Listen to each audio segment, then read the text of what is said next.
পড়ছিলাম প্রণয়ের রূপকথা, কলমে ফাতেমা তুজ, পর্ব সংখ্যা 69। গান শেষ হলেও কুহুর ধ্যান দীপ্র ভাইয়ের দিকে। ওর চোখ দুটো মানুষটাকে দেখে চলেছে, একইভাবে দেখে চলেছে দীপ্র। সবাই যখন হৈ হৈ করে উঠল তখন কুহুর ধ্যান ভাঙল। ও চোখের দৃষ্টি নামালো। আবির এগিয়ে এলো মঞ্চে। এত সুন্দর গান গাইতে পারিস, আর আমরা জানতামও না। দীপ্রর নজর তখনও কুহুর দিকে।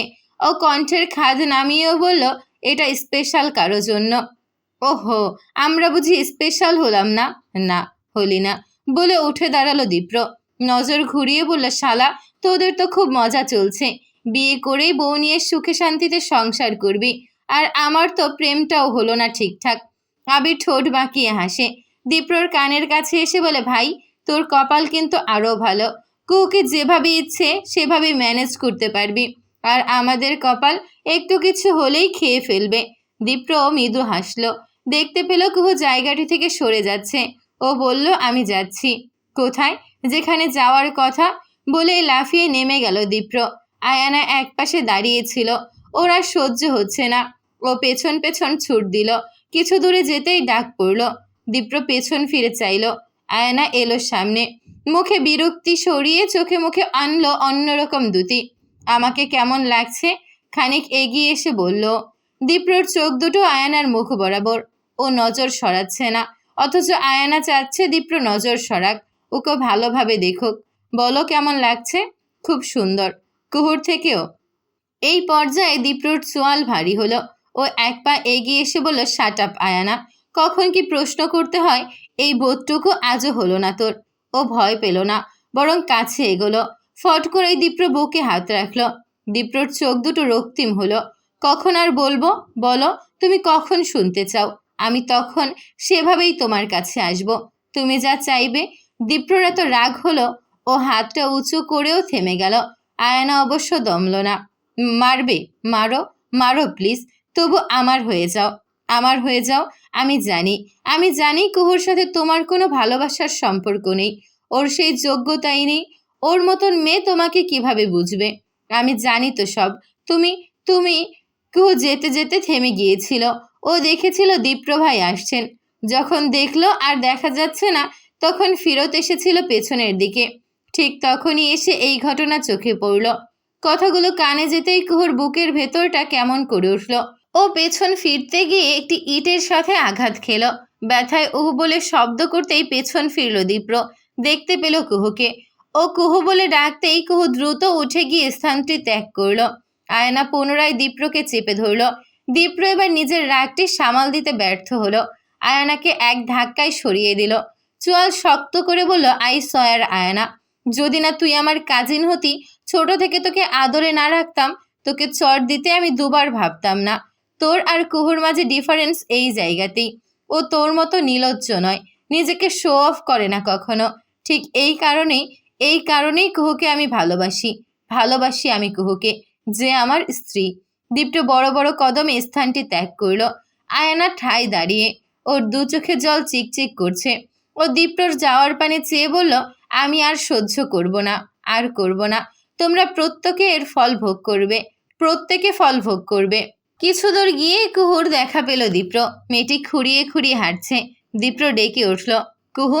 ও তাকালো না, ওভাবেই হাঁটতে লাগলো। দীপ্র কিছুটা দৌড়ের মতন করে ওর সামলে এলো। মেয়েটির নজর ঘুরিয়ে ফেলতেই দীপ্র বলল, বেশি লেগেছে? না, ঠিক আছে। কুহুর চোখে জল। এই জল দুটো কারণেই, দীপ্র বুঝল। তবে ওর ব্যস্ততা মেয়েটির পা নিয়ে। ও পায়ের দিকে নজর ফেরাতেই দেখল লাল রঙের তরল দেখা যাচ্ছে। ওর বুকের ভেতর মোচড় দিয়ে উঠল। রক্ত বের হচ্ছে। ঠিক আছি আমি। ঠিক আছিস? আসলেই ঠিক আছিস? কুহুর রক্তের ভয়, অথচ আজ মেয়েটি কেমন ভয়কে জয় করে নিয়ে চলেছে। দীপ্র ওকে টেনে পাশের একটা বেঞ্চে বসিয়ে দিল। কুহু আবারও বলল, আমি ঠিক আছি, এটা তেমন কিছু না। হুস, দেখতে দে, বলে মেয়েটির পায়ের কাছে বসল। কুহু শুরুতেই ঘটনা বুঝল না। দীপ্র যখন ওর পা ধরতে যাবে, অমনি পা সরিয়ে নিল। এটা না প্লিজ। কি? পা ধরবেন না কেন? এমনি। চুপচাপ বসে থাক। না শোনেন, চুপ করতে বলেছি তো, বলে মেয়েটির পা ধরল দীপ্র। কুহুর চোখ দুটো মুদিত করে ফেলল। পায়ের জুতো খুলে দীপ্র দেখল বুড়ো আঙুল অনেকটা আঘাত লেগেছে, সেখান থেকে রক্ত ঝরছে। কুহু পুনরায় বলল, ঘরে গিয়ে দেখে নেব, আপনি পা ধরবেন না আর। বড় বেশি কথা বলিস। পকেট থেকে রুমাল বের করলো দীপ্র। সেটা দিয়ে লাল তরল মুছল প্রথমে, তবে খুব একটা লাভ হচ্ছে না। পুনরায় লাল হয়ে যাচ্ছে পায়ের আঙুল। দীপ্র শোধালো, খুব ব্যথা হচ্ছে? না। মিথ্যে বলছিস কেন? সত্যিই ব্যথা হচ্ছে না। আর কোথাও ব্যথা পেয়েছিস? কুহু মাথা নাড়িয়ে না বোঝালো। দীপ্র উঠতে গিয়ে দেখলো ওর হাঁটুর কাছে পোশাক ছিঁড়ে গিয়েছে। নজর লক্ষ্য করে কুহু বলল, আর কোথাও ব্যথা পাইনি। দেখতে দে। না, এটা না প্লিজ। দীপ্র মানল না কথাটা। কুহু তীব্র অস্বস্তিতে চোখ বন্ধ করে ফেলল। দীপ্র পোশাকটি সামান্য উঁচু করতেই মেয়েটির মোলায়েম পা এসে ঝলক দিল। দীপ্র বুঝল কুহুর অস্বস্তি বেশি, তাই আর ঘাঁটালো না। সঙ্গে সঙ্গে মেয়েটিকে কোলে তুলে নিল। ঘটনার আকস্মিকতায় কুহু বোকা বনে গেল। নজর ঠেকল দীপ্রর মুখটা। ওর চাহনি দেখে দীপ্র বলল, শুধু তোর অস্বস্তিই না, আমি নিজেও কন্ট্রোল হারাতে পারি, তাই আর ঘাঁটালাম না। ওর দৃষ্টি দীপ্রর মুখের উপর ছিল। এবার তা ঘুরিয়ে ফেলল। ব্যালেন্স করতে হাতখানা রাখলো দীপ্রর ঘাড়ে। আমি সরি। সরি কেন? আমার জন্য কথাগুলো শুনতে হলো আপনাকে। কোন কথাগুলো? আয়ানা আপুর কথাগুলো। দীপ্র বুঝলো কুহু কি বোঝাতে চাইছে। মেয়েটির চোখে মুখে ভয়ানক কান্না। দীপ্র আদরে ভাবে বলল, ওকে আমাদের মাঝে বলার, আমরা কি করব না করব তা ওর বলার মাঝে সীমাবদ্ধ থাকবে। কুহু সত্যিই খুব কান্না পাচ্ছে। ও কেঁদে ফেললো এবার। কাঁদতে কাঁদতে মাথাটা রাখলো দীপ্রর বুকে। দীপ্রর বুকের ভেতরটা কেমন করে উঠল যেন। এই মেয়েটি এত আদুরে। হাজারটা ভুল থাকলেও দীপ্র বেশি রাখতে পারে না। কান্নার সাথে ওর বুকে নাক ঘষতে শুরু করেছে কুহু। দীপ্র আদরে সুরে ডাকলো, কুহু। এত আবেগ, এত স্নেহ, এত ভালোবাসা এই ডাকে কুহু শুধু কেঁদেই যায়। জীবনের প্রতিটা পদে সে ভুল করে এসেছে। বাবার মৃত্যুর পর সেই ভুল ছুঁয়ে আকাশে।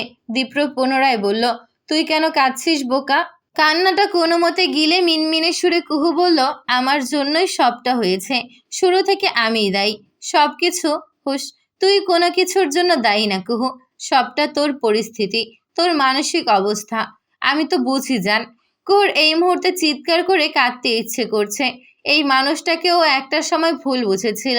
এই মানুষটাকে ভুল বুঝেছিল, যে ওকে প্রতিটা মুহূর্ত আগলে রাখে, বোঝে ওর সবটা। কি বোকা ও, তাই না? কুহু বসে আছে দীপ্রর কক্ষে। ও গিয়েছে ব্যান্ডেজ আনতে। বুকের ভিতর জমে থাকা কান্না এবার থেমেছে। এই কক্ষে ছড়িয়ে আছে দীপ্রর সুবাস। খানিক বাদে দরজা মেলে দীপ্র এলো। কুহু নিজেও নড়ে চড়ে বসলো। দীপ্র পুনরায় ওর পা ছুতেই কুহু চোখ দুটো মোদিত করে ফেলল। তবে আর বাধা দিল না। ও জানে আর লাভ নেই। দীপ্র যত্ন নিয়ে পা পরিষ্কার করে ব্যান্ডেজ করে দিল। তারপর বলল, হাঁটুতে ওষুধ লাগিয়ে নেয়। ওষুধ নিয়ে কুহু বসে। অস্বস্তিকর এক অনুভূতি। দীপ্র বুঝলো যখন, তখনই অন্য পাশ ফিরল। কুহু এবার পোশাকটা উঁচু করল। হাঁটুতে ব্যথা সামান্যই। দীপ্র যদিও ওপাশ ফিরেছিল, তবে পাশের আয়নাটিতে ওদেরকে দেখা যাচ্ছিল। এতে করে মেয়েটির কোমল পা না চাইতে ওর চোখে দৃশ্যমান হলো। দীপ্র নজর ফেরাতে গিয়েও ফেরালো না। মলম লাগিয়ে কুহু বলল, আমি ঘরে যাই। না গেলে হয় না। ফট করেই বলে ফেলল দীপ্র। কুহু কি বলবে বুঝলো না। দীপ্র বলল, ভয় পাচ্ছিস? আমি কিছু করব না। কুহু ফের কথা হারায়। মিনমিনে সুরে বলে, সবাই কি ভাববে? কেউ কিছু ভাববে না, কেউ জানবেও না। আর জানলেই বা কি? এই কথার পর আর কথা পেল না কুহু। দীপ্র ফের বলে, রাত্রিরও প্রাইভেসি দরকার। হাজার হোক, আজ বাদে কাল ওর বিয়ে। অরণ্যর সাথে ওর আলাদা কথা থাকতে পারে গার্লফ্রেন্ড হিসেবে। তোর সামনে হয়তো অস্বস্তি হবে। এই যুক্তিতে কুহু পুরোপুরি হেরে গেল। দীপ্র বলল, আমি জামা কাপড় এনে দিচ্ছি, তুই ফ্রেশ হয়ে নে। দীপ্র তৎক্ষণাৎ জামা কাপড়ও এনে দিল। কুহু ভারী জামা কাপড় ছেড়ে পাতলা একটা জামা পরে নিল। দীপ্র ফ্রেশ হয়ে এলো। এসে দেখলো কুহু বিছানার এক পাশে বসে আছে। ওর চোখে মুখে দোমনা। দীপ্র চুলগুলো ঠিকঠাক করে এসে বলল, শুয়ে পড়। কুহু বোধহয় ভীষণ অবাকি হলো। ও তাকিয়ে রইল ফ্যাল করে। এর চোখ হয়তো অন্য কিছুই ভেবেছিল। সাই জানাতেও চাচ্ছিল। দীপ্রর চোখের দৃষ্টি পড়তে পারল। গাল ছুঁয়ে বলল, তুই আগে সুস্থ হ। আমি এতটাও ধৈর্যহারা হইনি জান।